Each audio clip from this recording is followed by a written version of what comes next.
দেশের পক্ষে, দেশের মানুষের পক্ষে, সার্বিকভাবে বাংলাদেশের পক্ষে। তো আমার অবস্থান আগেও তাই ছিল, এখনো তাই থাকবে। এটা কার পক্ষে যাবে, কার বিপক্ষে যাবে সেটা আমি জানি না। আমি আমার দায়িত্ব এবং কর্তব্য যেটা, সেটাই আমি পালন করব। দেখুন, আগের 3টি নির্বাচনে বিএনপির উপস্থিতি ছিল না, সে কারণেই সেই সংসদটিকে অনেক সময় বলা হতো একতরফা সংসদ। এই নির্বাচনে আওয়ামী লীগের উপস্থিতি নাই। সো সেই দিক থেকে দেখতে গেলে বাংলাদেশের মিনিমাম 30% মানুষের রিপ্রেজেন্টেশন নাই। সো আমি তো আসলে খুব বেশি পার্থক্য দেখতে পাচ্ছি না। নিশ্চয়ই বিজয়ী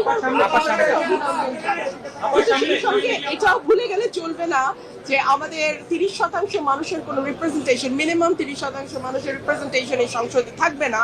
সেটাও আমাদের মাথায় রেখেই সংসদটাতে বসতে হবে, চলতে হবে।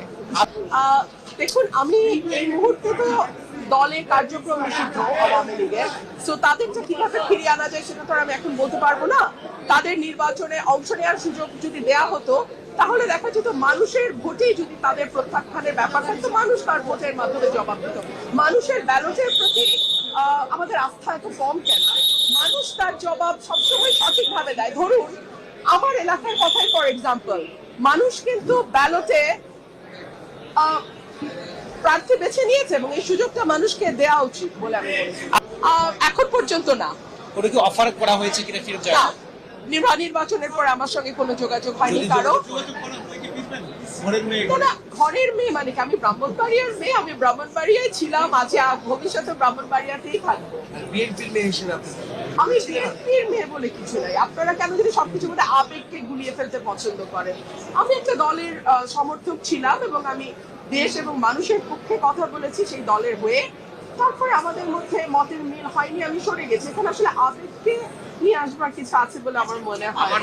একজন স্বতন্ত্র প্রার্থী একটা দলের জোয়ারের বিপক্ষে দাঁড়িয়ে ভোট করা ডেফিনেটলি এটা কঠিন ছিল এবং আমাকে নানান ভাবে চেষ্টা করা হয়েছে সর্বশক্তি দিয়ে যাতে আমি হেরে যাই। বিকজ এটা একটা ইগো প্রবলেম হয়ে দাঁড়িয়েছিল যে দলের চেয়ে ব্যক্তির ইমেজ কেন বেটার হবে।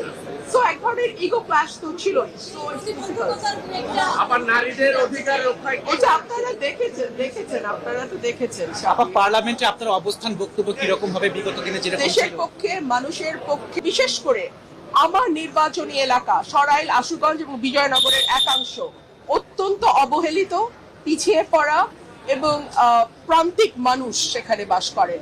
তাদের ভাগ্য এবং জীবন মান উন্নয়নে আমি সর্বাত্মকভাবে। আপনারা দেখছেন টিভি শহীদ, সত্যের পথে